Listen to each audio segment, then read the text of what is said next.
I was just with my mum and my father wasn't around, and I got like a couple of pieces kind of dedicated to him, or kind of around that whole kind of notion. This first one's called Never.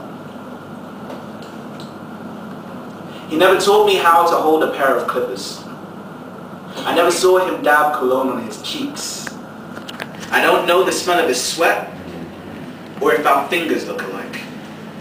I didn't learn to drink by draining whatever wine he might have left, or by sharing an ice-cold can. He never wrestled me down, so I never grew up to return the favor. I didn't learn to love music thumbing through his vinyl LPs. I never woke him. He never once raised his voice at me. I never heard him laugh. And although I remember him at the end of a long-distance call once, I don't remember his voice, or what it might have sounded like saying my name.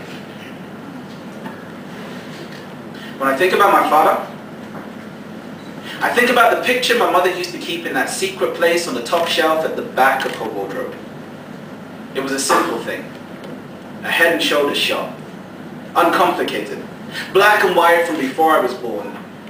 In the picture, he was wearing something like a broad checked shirt, staring deep into the camera's lens when it captured the smooth shine of his fine skin, the parting in his hair that must have been the style, and I wondered how much we might belong to each other, if my eyes were his, if his nose was mine.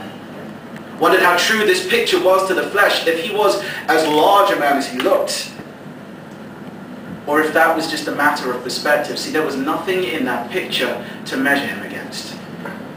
I used to wonder how much he might still echo this image of his youth, how time must have pushed and pulled his features into the face of a stranger. See, that picture,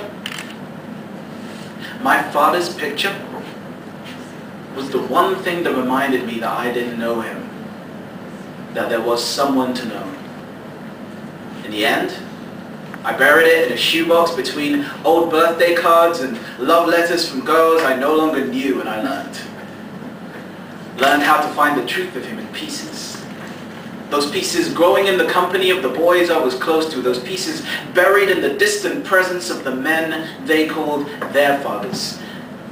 And somewhere inside myself, I learned how to find the truth of him in pieces, fit those pieces together like a puzzle, a jigsaw.